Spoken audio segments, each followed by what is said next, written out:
E sobre esse aspecto de São Januário, e agora adentrando mais especificamente sobre a interdição, não há dúvida, eu acho que essa interdição é um fruto de uma perseguição histórica que o Vasco sofre, histórica ao Vasco, histórica ao seu patrimônio, a São Januário, e especificamente ao povo morador do bairro Vasco da Gama.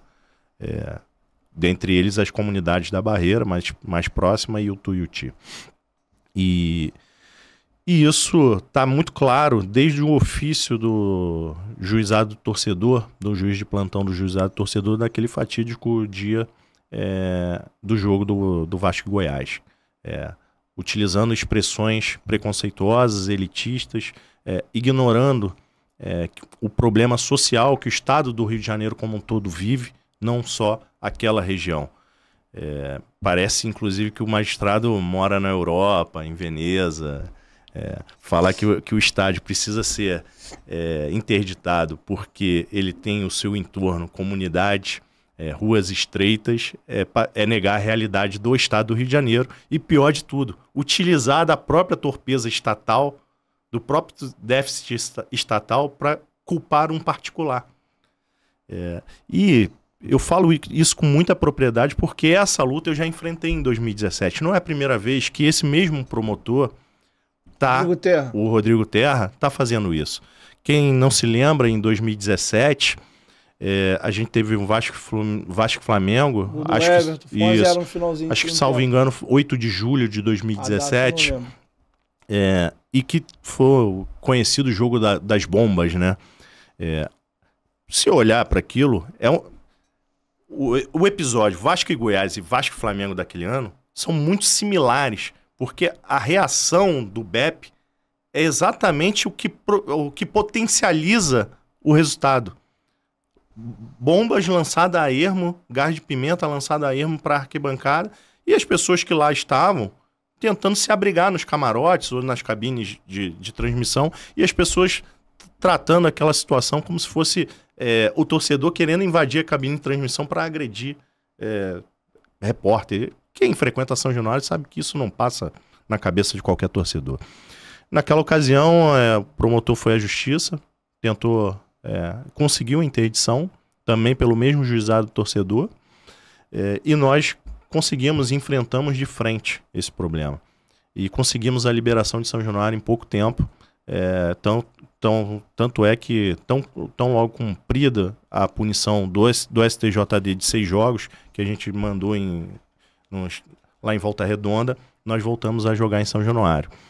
E aí, apesar da gente ter essa questão, Diego, da necessidade da gente enfrentar isso de forma uníssona, de forma coesa, a gente também tem que olhar com muita clareza sobre essa questão, que me parece estar faltando vontade por parte dos nossos representantes, por parte dos dirigentes do Vasco.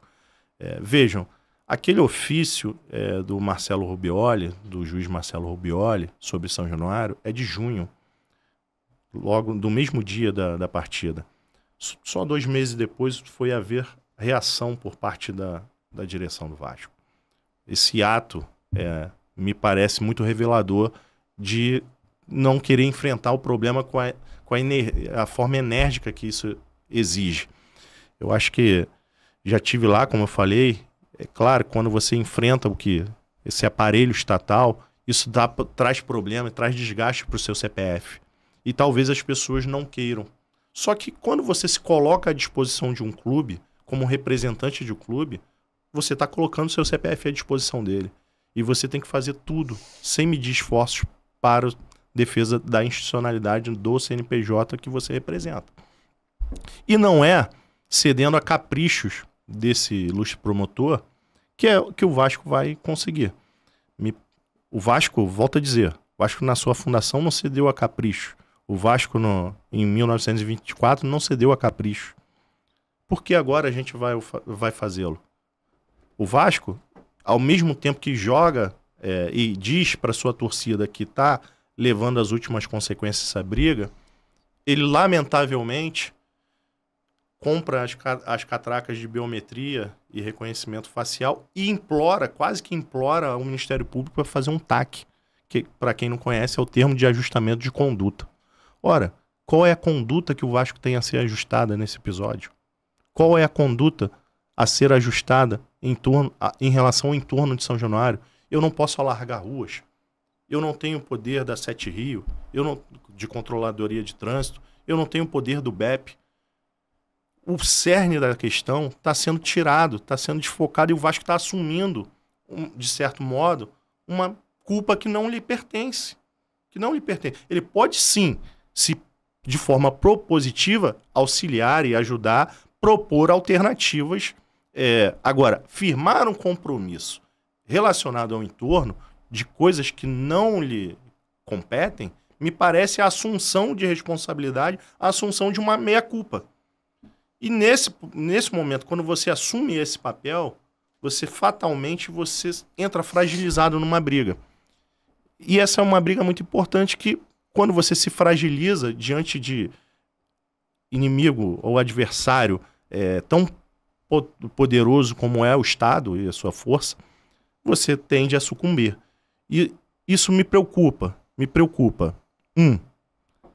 Se a gente está chancelando, a pretexto da gente se engajar nessa luta, que eu acho que a gente tem que se engajar, da gente estar chancelando uma assunção de responsabilidade por parte do Vasco que vai nos custar, de repente, a inviabilização de São Januário. Isso é muito... E aqui eu rememoro o TAC que o Vasco fez, salvo engano, em 2011, que proibia a realização de clássicos em São Januário. E continua proibido o Clássico São Januário de novo, até dezembro. O Vasco, inclusive, caso consiga liberar São Januário antes do jogo do Fluminense, vai ter que reaver essa questão com a Polícia Militar. Exatamente. Então, são essas posições que vão nos fragilizando, ao invés de nos fortalecer.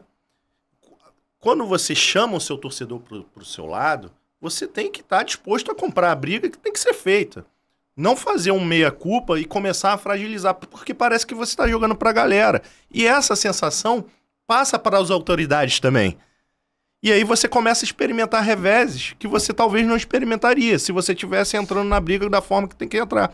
E um segundo ponto que me preocupa nessa questão de São Januário é se isso, ao fim e ao cabo, não pode estar... essa postura não pode estar sendo conivente. Por conveniência mesmo.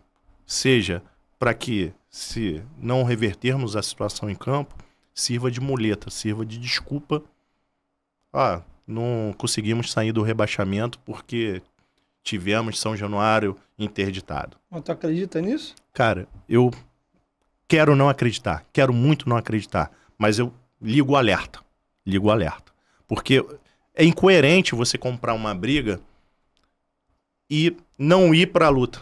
Você recuar e fazer essa assunção de responsabilidade. Mas não quero acreditar nisso. Parto do pressuposto que as pessoas estejam de boa fé. Eu achei, ele é muito teoria da conspiração. Cara, não é teoria da conspiração, não, porque a verdade é a seguinte, né? A situação do Vasco é dramática. É uma situação difícil. Eu acho que melhorou bastante, cara. Claro. Não estou falando que não. Já não é mais aquele monstro tão feio. Mas é uma situação difícil. E que, mal ou bem, São Januário pode voltar a ser um barril de pólvora. O jogo contra o Fluminense, eu acho temeridade de voltar a jogar lá. Com o promotor tricolor, com toda essa situação, os caras já poderiam vir, os caras que eu digo, a torcida, então, já poderia vir já na intenção de tentar arrumar uma confusão e seria um prato cheio. Na volta do público e dar o mesmo problema, eu acho que o Vasco não tem que jogar em São Januário sob hipótese alguma esse jogo. Porque, assim como o jogo do Goiás estava escrito na testa assim, ó, se não ganhar vai dar merda, eu acho que o jogo do Fluminense é fatal. Talvez até vencendo. Pode ter uma resposta do lado do torcedor visitante que descambe num outro problema. Então eu acho muito temerário levar esse jogo contra o Fluminense para São Januário. Então, sobre esse aspecto, eu também acho que pode estar tendo um tipo de análise.